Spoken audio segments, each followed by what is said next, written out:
October 27 ആഗോള sharing എന്ന തലക്കെട്ടോടുകൂടി 5ാമത്തെ പാരമ്പര്യത്തിൻ്റെ ലേഖനത്തിലെ ഭാഗമാണ് ഇന്നത്തെ ഡെയിലി റിഫ്ലക്ഷൻ. ആൽക്കഹോളിക്സ് അനോണിമസിലെ അംഗം എന്ന നിലയിൽ നമ്മളെ സംബന്ധിച്ചിടത്തോളം മറ്റ് മദ്യാസക്തരെ സഹായിക്കാനായിട്ട് എളുപ്പം സാധിക്കും. അപ്പം അത് എങ്ങനെയാണ് സാധിക്കുന്നത്? നമുക്ക് അത്തരം അനുഭവങ്ങൾ ഉണ്ടാകുന്നത് കൊണ്ടും വളരെ പെട്ടെന്ന് അവരെ നമുക്ക് മനസ്സിലാക്കാനായിട്ട് പറ്റും. അവിടെ നമ്മൾ മനസ്സിലാക്കേണ്ട ഒരു പ്രധാന കാര്യം, ആരുടെയും സുബോധം നമ്മുടെ കയ്യിലല്ല എന്ന് വളരെ കൃത്യമായിട്ട് പാരമ്പര്യങ്ങൾ ഇത് പറയുമ്പോഴും നമ്മളെ ഓർമ്മപ്പെടുത്തുന്നുണ്ട് എന്നുള്ളതാണ്. ആൽക്കഹോളിക്സ് അനോണിമസിൻ്റെ സന്ദേശം എത്തിച്ചു കൊടുക്കുക. കാരണം ഈ ഒരു പാരമ്പര്യം നിൽക്കുമ്പോൾ തന്നെ നമ്മൾ മനസ്സിലാക്കേണ്ട കാര്യം, അയാൾ അങ്ങനെ കരുതിക്കോട്ടെ അല്ലെങ്കിൽ അയാൾക്ക് കിട്ടിക്കോട്ടെ എന്ന് പറഞ്ഞുകൊണ്ട് ഷെയർ ചെയ്യാനും നമുക്ക് സാധ്യമല്ല. നമ്മുടെ അനുഭവങ്ങൾ നമുക്ക് പറയുക, അത് മീറ്റിങ്ങിൽ പറയുക, അത് നമ്മുടെ ഉത്തരവാദിത്തമാണ്. അത് മറ്റൊരാൾക്ക് കിട്ടട്ടെ അല്ലെങ്കിൽ എക്സ് എന്ന് പറഞ്ഞ ആൾക്ക് വേണ്ടി നമ്മൾ ചെയ്യേണ്ട കാര്യമൊന്നുമില്ല. എക്സ് നമ്മളോട് ചോദിക്കുകയാണെങ്കിലാണ് കൊടുക്കേണ്ടത്. പലപ്പോഴും ആദ്യകാലത്തൊക്കെ എനിക്കുണ്ടായിരുന്നോ, എക്സ് മീറ്റിങ്ങിലുണ്ട്, അവൻ നിരന്തരമായിട്ട് വിടുന്ന ആളാ, അവൻ്റെ വീഴ്ച ഒന്ന് നിർത്താനായിട്ട് ഞാനൊന്ന് പറയാം. ഒരു കാര്യം ഉണ്ടാവാറില്ല.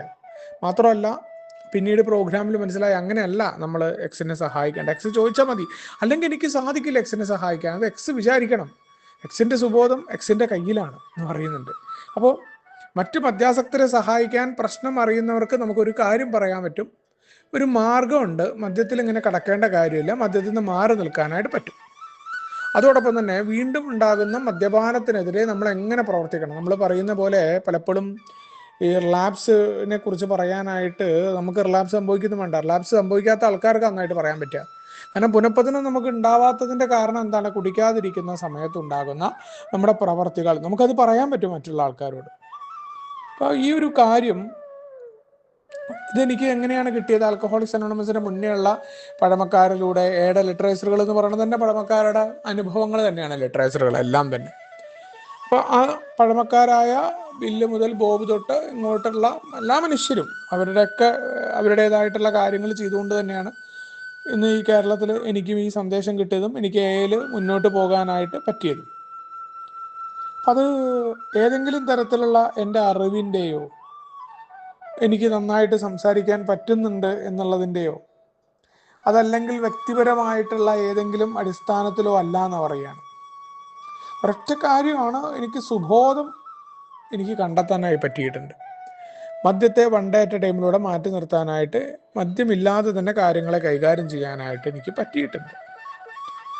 അതിന് നിരവധി പണി ഉണ്ടായിട്ടുണ്ട്. വൈകാരിക സുബോധവും എനിക്കുണ്ടാവാനും അതിനും നിരവധി പണിയെടുത്തിട്ടുണ്ട്. അപ്പോൾ അത് നല്ല കഷ്ടതകൾ തന്നെയാണ്. കാരണം കീഴ്പ്പെടുക എന്നത് എളുപ്പമായിരുന്നില്ല. കീഴ്പ്പെടാൻ തയ്യാറായപ്പോൾ തന്നെയാണ് സംഗതി വന്നത്. പ്രത്യേകിച്ച് കീഴ്പ്പെടേണ്ട ഈഗോയുടെ ഒക്കെ മുന്നിൽ എളുപ്പമായിരുന്നില്ല. മറ്റുള്ള ആളുകളുമായിട്ട് ബന്ധപ്പെട്ട പ്രവർത്തനങ്ങളിലൊക്കെ തോറ്റുകൊടുക്കുക എന്ന് പറയാൻ എളുപ്പമാണ്, തോൽക്കാൻ എളുപ്പമായിരുന്നില്ല. പക്ഷേ ആ തോൽക്കുന്നതിൻ്റെയൊക്കെ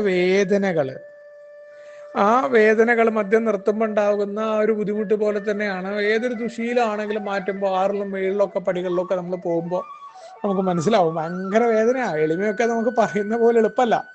പക്ഷെ അതെല്ലാം നമുക്കുണ്ടായിട്ടുണ്ട്.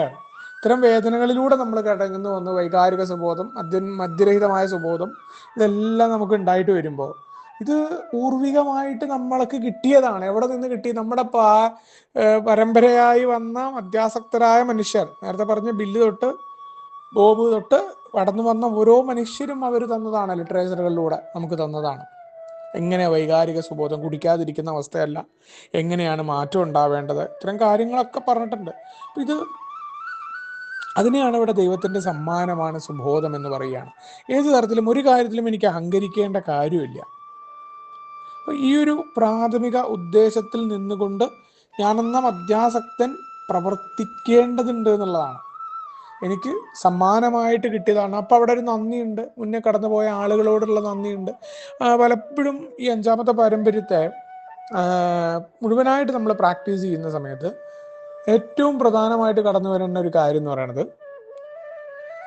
നമ്മളൊരു മീറ്റിങ്ങിൽ പോലും കഷ്ടപ്പെട്ടുകൊണ്ടിരിക്കുന്നവർക്ക് ഏടെ സന്ദേശം എത്തിച്ചു കൊടുക്കുക എന്ന ഈ ഒരു പാരമ്പര്യത്തെ നടത്തിക്കൊണ്ട്, നേരത്തെ ഞാൻ പറഞ്ഞ രീതിയിൽ ഒരാളെയും നമ്മൾ അയാൾക്ക് കിട്ടിക്കോട്ടെ എന്ന് പറഞ്ഞുകൊണ്ട് ഷെയർ ചെയ്യുക, അയാളെ അധികരിച്ചുകൊണ്ട് ഷെയർ ചെയ്യുന്ന പരിപാടി എന്നൊക്കെ നമ്മൾ അഞ്ചാമത്തെ പാരമ്പര്യം ശരിക്കും നടപ്പിലാക്കുകയാണെങ്കിൽ നമ്മൾ ഈ പറയുന്ന അർത്ഥത്തിലേക്ക് നമ്മൾ കടന്നു വരുമ്പോൾ ആ പൂർവിക സ്വത്തിനെ മറ്റൊരാളിലേക്ക് എളുപ്പത്തിൽ കൈമാറാൻ പറ്റുന്ന വിധത്തെ നമ്മൾ കൃത്യമായി മനസ്സിലാക്കുമ്പോൾ നമ്മൾ ഈ പരിപാടി നിന്നൊക്കെ മാറി നിൽക്കും. കാരണം അതാണ് ദൈവത്തിൽ നിന്ന് കിട്ടിയ സമ്മാനമാണ് എന്ന ആശയം തന്നെ അവിടെ കടന്നു വരുന്നതിൻ്റെ അർത്ഥം അതാണ്. സുബോധം നമ്മൾ പറയാറുണ്ട്, നമ്മളല്ല സുബോധത്തിൻ്റെ താക്കോൽ നമ്മുടെ കയ്യിലല്ല, മറ്റൊരാളുടെ. പക്ഷെ മറ്റൊരാൾക്ക് സഹായം കൊടുക്കാൻ പറ്റുന്ന എന്താണ്? ഞാൻ എൻ്റെ അനുഭവങ്ങൾ മദ്യരഹിതമായിട്ടിരിക്കുക എന്നത് കുടിയിൽ നിന്ന് മാറി നിൽക്കൽ മാത്രമല്ലല്ലോ. ഇപ്പം ഞാനിങ്ങനെ കുടിച്ചിരുന്നു, ആ കുടിയുടെ കഥകൾ ഏതൊരു മീറ്റിങ്ങിൽ പോയാലും ഞാൻ എൻ്റെ കുടിച്ച് വീണ കുടിക്കഥകൾ പറയുന്നത് കൊണ്ട് ഇതായിട്ടല്ല. എന്താണ് നമ്മളെ ബോബ് പറയുന്ന ഒരു പ്രധാന കാര്യമുണ്ട്. കുടിക്കഥകൾക്ക് 3 തരത്തിലാണ് ഉണ്ടാവുന്നത്. വീഴ്ച പുറത്ത് റോട്ടിൽ വീണു അല്ലെങ്കിൽ കടയുടെ മുന്നിൽ വീണു എന്നുള്ളത് സാമൂഹ്യപരമായ അപമാനമാണ്. സമൂഹത്തിന്റെ മുന്നിൽ കുട്ടിയുടെ സ്കൂളിൽ വീണു, പുറത്ത് വീണു, ഇതൊക്കെ ഒറ്റ കാര്യമാണ്. വീഴ്ചകളുടെ കഥകൾ മാത്രം മാറും. വീട്ടിൽ പ്രശ്നങ്ങളുണ്ടായി, വീട്ടിൽ തല്ലൂടി, അമ്മയോട് പറഞ്ഞു, ഭാര്യ തല്ലി, ഇതെല്ലാം ഒന്നാണ്. കാരണം ഗാർഹികമായിട്ടുള്ള പ്രശ്നങ്ങളാണ്. അവിടെയാണ് മദ്യാസക്തന് ഉണ്ടാകുന്ന ഒരു പ്രശ്നം. ഗാർഹികം, സാമൂഹ്യം, ഈ രീതിയിൽ അവൻ്റെ ജോലി സ്ഥലം, ഈ 3 സ്ഥലങ്ങളിൽ ഉണ്ടാകുന്ന പ്രശ്നങ്ങളുടെ കഥകൾ മാത്രം മാറുക. പൊതുവെ ഫലം എന്താണ്? ജീവിതം അനിയന്ത്രിതമായി മദ്യത്തെ നിയന്ത്രിക്കാൻ കഴിഞ്ഞിട്ടില്ല, അത് അനിയന്ത്രിതമായ ജീവിതമാണ്. അതുകൊണ്ട് തന്നെയാണല്ലോ മദ്യം നിയന്ത്രിക്കാൻ പറ്റാതിരുന്നത്. എന്തെല്ലാം പ്രശ്നങ്ങൾ ഉണ്ടായിട്ടും മദ്യത്തെ, ഇത് പൊതുവായിട്ടുള്ള കഥകളാണ്. അതിൽ പ്രത്യേകിച്ച് കഥകൾ ഇങ്ങനെ മാറ്റി പറഞ്ഞുകൊണ്ട് കാര്യമൊന്നുമില്ല. പക്ഷെ മദ്യപിക്കാതെ ഇരിക്കുമ്പോൾ ഇന്ന് ഞാൻ എന്ത് ചെയ്യുന്നു എന്നത് പ്രധാനപ്പെട്ടാണ്. വെറുതെ മദ്യപിക്കാതിരിക്കുകയല്ല, ചില മാർഗങ്ങൾ ചെയ്യുമ്പോഴാണ് ശരിക്കും പറ്റുന്നത്. അത് പല ആൾക്കാരും അറിയാതെ ചെയ്യുന്നുണ്ട്. അപ്പോൾ നമ്മൾ ഈ പറയണത് സത്യസന്ധമായിട്ട് സന്തോഷവും സമാധാനവും പറയുമ്പോൾ ആ സന്തോഷവും സമാധാനവും നമുക്ക് എങ്ങനെയാണെന്നുള്ള കാര്യങ്ങൾ നമുക്ക് ഷെയർ ചെയ്ത് കൊടുക്കാൻ പറ്റും മറ്റൊരാൾക്ക്. ഇനി അതില്ലെങ്കിൽ പോലും അത് പറയുന്നതിലൂടെ നമുക്ക് അതിലേക്ക് കടന്നു വരാൻ പറ്റും. അപ്പോൾ അവിടെയും നമ്മൾ മറ്റൊരാൾക്ക് സഹായമാണ്. സത്യസന്ധമായിട്ട് നമ്മൾ ഷെയർ ചെയ്യുമ്പോൾ ഇത്രയും ഇതായിട്ട് ഇയാൾക്കും പ്രശ്നമുണ്ട്, അപ്പോൾ എൻ്റെ പ്രശ്നങ്ങൾ കുഴപ്പമില്ല, അയാൾ കയറി വരാനുള്ള അവിടെയാണ് അനുഭവം, ശക്തി, പ്രതീക്ഷ. ഞാനത് പറയുമ്പോൾ അപ്പോഴാണ് എനിക്കൊരു മാറ്റം ഉണ്ടാവും. ഈ 5ാമത്തെ പാരമ്പര്യത്തെ കൃത്യമായിട്ട് നടപ്പിലാക്കാനുള്ള ശ്രമം ലിമയിലേക്ക് കടന്നു വന്നുകൊണ്ടുണ്ടാവുള്ളൂ.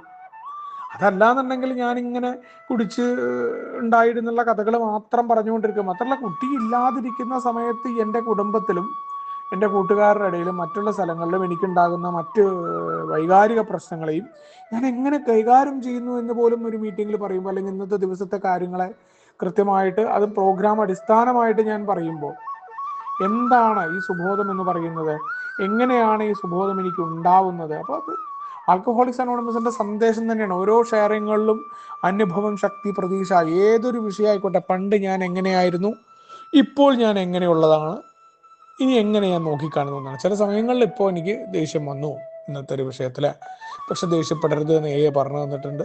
ദേഷ്യമില്ലാതിരിക്കാനുള്ള ശ്രമം ഉണ്ടാവും എന്നുള്ളത് എൻ്റെ പ്രതീക്ഷയാണ്. അപ്പോൾ അത്തരത്തിലേക്കുള്ള മാറ്റങ്ങളുള്ള ഷെയറിങ്ങുകൾ ഒരു മീറ്റിങ്ങിൽ പറയാൻ പറ്റുമ്പോൾ അതുപോലും എന്താണ് എയുടെ സന്ദേശം എത്തിച്ചു കൊടുക്കലാണ്. അതിന് പകരം നമ്മൾ വേറൊരാളെ പഠിപ്പിക്കാനോ അയാൾ പറഞ്ഞ സന്ദേശം, അയാൾ പറഞ്ഞ ആശയം, അയാൾ ചിലപ്പോൾ എയുടെ മൊത്തം എതിരെ പറയാം, അന്നത്തെ ദിവസം നമ്മൾ ഷെയർ ചെയ്യേണ്ടതെന്ന് പറഞ്ഞിട്ടുള്ളത്. കാരണം അത് ഐക്യത്തിന് വിഘാതമാവും. അയാളെ പഠിപ്പിക്കാൻ പറ്റില്ല, അയാൾക്ക് വിരോധമല്ല ഉണ്ടാവുക. അല്ലാണ്ട് അയാൾക്ക് എയുടെ സന്ദേശം എത്തിച്ചു കൊടുക്കാൻ പറ്റുമോ? എയുടെ കീഴ്പ്പെടലിനെതിരെ ഒരാൾ സംസാരിക്കുകയാണ് മീറ്റിങ്ങിൽ, കീഴ്പ്പെടുന്നും വേണ്ട, ഞാൻ ഭയങ്കര സംഭവമാണ്. അയാൾ പതുക്കെ വന്ന് കീഴ്പ്പെട്ടോളും. നമ്മളാരാ? അയാളുടെ കീഴ്പ്പെടലാണെന്ന് പറഞ്ഞ യഥാർത്ഥ സന്ദേശം കൊടുക്കുക എന്നൊക്കെ 5ാമത്തെ പാരമ്പര്യത്തെ തെറ്റിദ്ധരിച്ചിരുന്ന ഒരു കാലഘട്ടത്തിൽ നിന്ന് മാറി എന്താണ് ആൽക്കഹോളിക്സ് അനോണിമസ് വിഭാവനം ചെയ്യുന്നത്, എങ്ങനെയാണ് മദ്യപാനം മൂലം കഷ്ടപ്പെട്ടുകൊണ്ടിരിക്കുന്നവർക്ക് ഞാനെന്ന മദ്യാസക്തൻ സന്ദേശം കൊടുക്കേണ്ടതെന്നുള്ള വളരെ കൃത്യമായ ഓർമ്മപ്പെടുത്തലാണ് ഇന്നത്തെ ഡെയിലി റിഫ്ലക്ഷൻ. നമുക്ക് ഒരുമിച്ചുകൊണ്ട് പറയുന്ന തത്വങ്ങളോട് മുന്നോട്ട് പോകാം. ശുഭദിനം, സുപ്രഭാതം.